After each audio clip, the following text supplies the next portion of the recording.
Law of Attraction Talk Radio.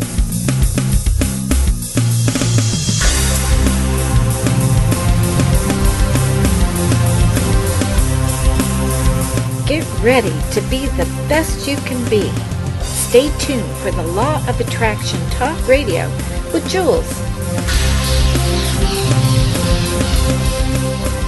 Well, hi there.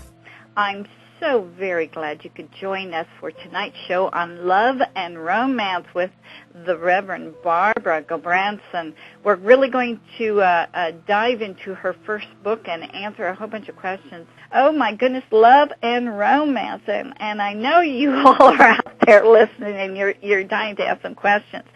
So let me introduce Barbara Gulbranson, who is author of How to Attract Your Soulmate, The Secrets of Lasting Love.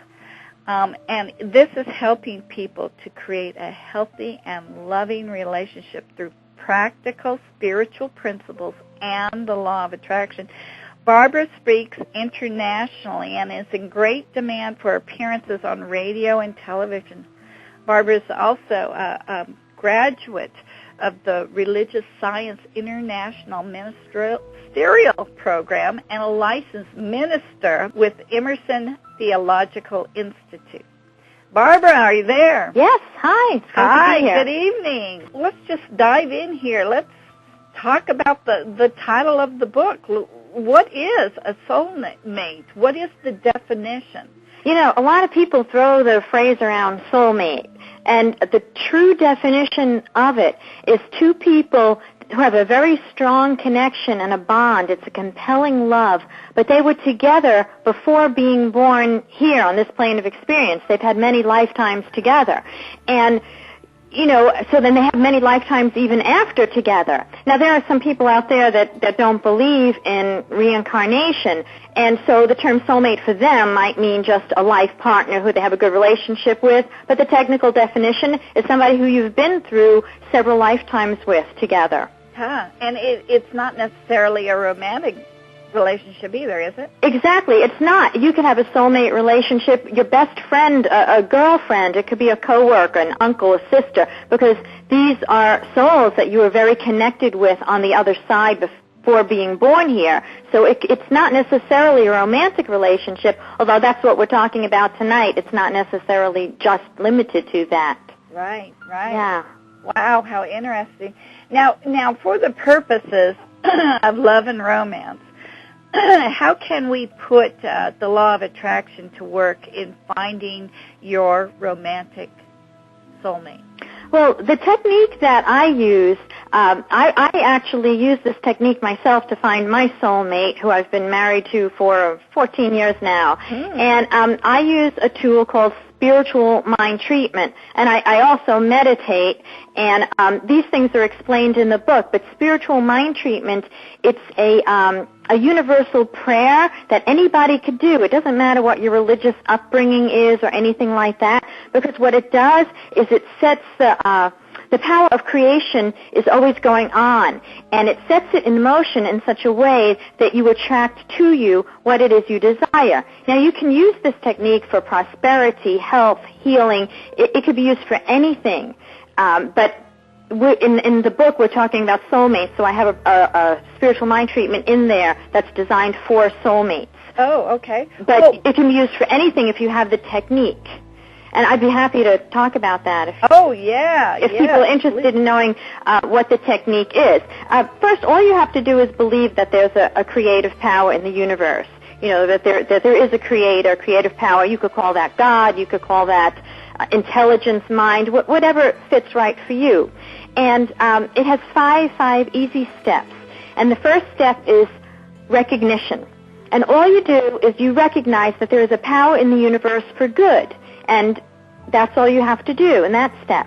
And in the second step, which is called unification, before I continue, let me say that this was developed by Dr. Ernest Holmes, the founder of religious science. He designed these steps. Okay. The second step, unification, is where we align with that power. So we say something like, there is one creative intelligence, and it is at work through me. You see, because it's always working through us all the time.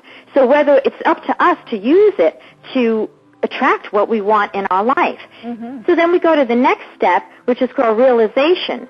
And here is where we state exactly what you want. You state that I know that there is a man or a woman, whatever the case, who is looking for somebody just like me. And then we list the qualities, like this person has a great sense of humor, loves movies, likes romantic dinners, whatever. But we don't tell the power who it is. We stay away from saying, oh, it's John Jones down the block, because we believe that it will attract to us who we need. So and then the next step, we do gratitude. We give thanks even before we see it in form. And studies show that people who live grateful lives in gratitude, they're healthier, they're happier. So we express our gratitude before we see it in done. And then we release it and we say, I let this go into the law, and I give thanks, and so it is. And then everything goes to work in the law of attraction. Everything we draw to us, everything we need. Spirit knows where that person is and knows where you are. You don't even have to know where the person is. And I could even tell you the story of how I did it. Yes, but before you do that, okay. Let me just go back. The steps are the creative power, the unification, which is the alignment, and the gratitude, and then the release. Am I missing one? The realization is step 3. Oh, and that could even be broken down into a series of affirmations. I'm sure most people listening know what affirmations are, and if they don't, they're statements of truth.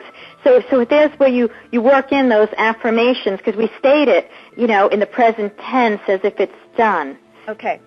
Good. Now Yes. I've got all 5 down. Now I want to hear your story. The story is that I had given up on dating. I don't know if anybody else has ever given up on dating, but I did. And I was divorced, and I was in my 30s, and I had a terrible marriage, very abusive.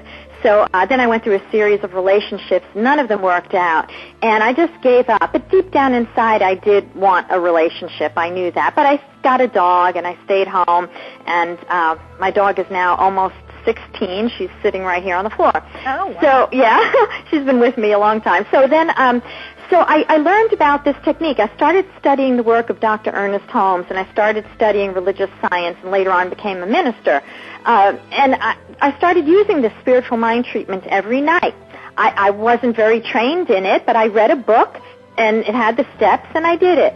And all of a sudden, one night, I had this feeling, it is done. Just something said to my head. It was maybe 3 months or so. And it was like I got chills, and it was like, it is done. And right at that moment, I was not dating anybody. I had given up on men, remember? So meanwhile, this man, Jeff, had moved into the apartment next door right at that time. And that apartment was being used as a storage unit. And he said he felt a pull. And he said, clean out the storage unit, I'm moving in there. And that was my future husband. And we met, and the soulmate relationship went on. And you hear that theme over and over of a pull, somebody being drawn to it when spirit is working. Mm-hmm. One guy who took one of my soulmate workshops, he was moving into a home, and this woman, a neighbor, kept bringing him glasses of water. And she said she felt a pull. She was drawn to bringing him water, and a soulmate relationship happened. And I don't know, sometimes we feel that, and that's what's going on. So that's how come I started teaching workshops about this. And I saw so many people getting married and having good relationships that I decided to write a book so I could reach more. I can't physically reach that many people. So I thought that with the book, I could reach more people and share with them, because I hear so much suffering, Julie. People come to me for prayer and counseling, and it's so much, the majority, they want a good relationship, or they're in a relationship that they want it to be better, that lost its passion, right, or whatever. So I really see how this teaching it doesn't have to be this way, and this teaching can help.